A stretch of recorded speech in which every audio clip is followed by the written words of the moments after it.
Hello friends, welcome to my YouTube channel Amit study for grow. आइए जानते हैं हाल ही की कुछ करंट अफेयर्स।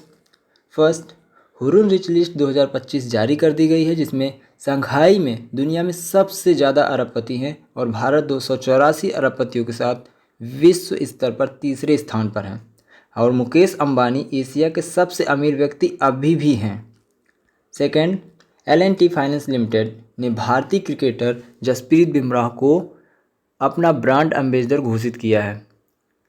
LTF भारत की एक NBFC means non banking financial company है, जिसका उद्देश्य ग्रामीण व शहरी दोनों क्षेत्रों को वित्तीय सेवा प्रदान कराना है।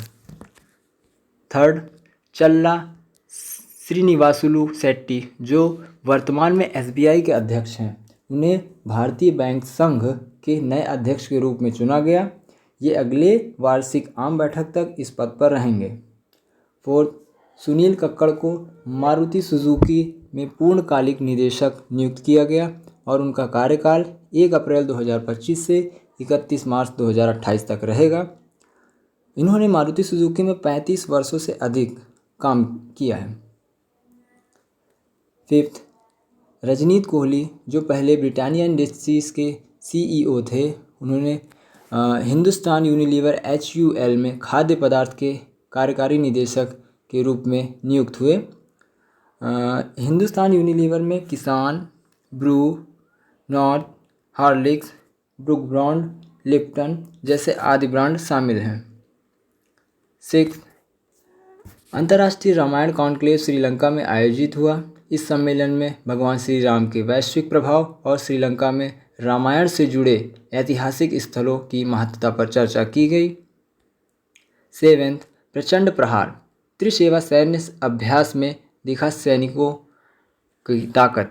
यह सैन्य अभ्यास अरुणाचल प्रदेश में किया गया और इसका मुख्य उद्देश्य संयुक्तता, तकनीकी श्रेष्ठता और बहुक्षेत्रीय संचालन की तैयारी को प्रभावी ढंग से परखना था।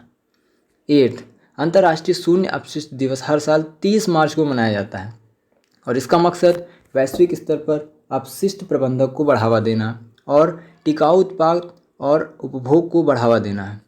इस वर्ष अंतर्राष्ट्रीय शून्य अपशिष्ट दिवस फैशन और वस्त्र क्षेत्र में अपशिष्ट प्रबंधक towards zero waste in fashion and textile पर केंद्रित है।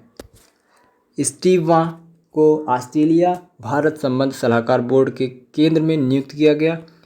वो ऑस्ट्रेलिया और भारत के संबंधों को और मजबूत करने का काम करेंगे। स्टीव वा पूर्व ऑस्ट्रेलियाई क्रिकेटर रह चुके हैं। 10th, केंद्रीय मंत्रिमंडल ने 28 मार्च 2025 को केंद्र सरकार के कर्मचारियों और पेंशनभोगियों के लिए महंगाई भत्ता DA और महंगाई राहत DR में 2% की वृद्धि को मंजूरी दी है, जिससे अब DA 53% से बढ़कर 55% हो जाएगा। इससे सरकार पर लगभग 6,614 करोड़ का वार्षिक भार पड़ेगा। तो दोस्तों, ये रही कुछ इम्पोर्टेंट करंट अफेयर। अगर पसंद आई हो तो प्लीज़ लाइक एंड सब्सक्राइब करें। Thank you.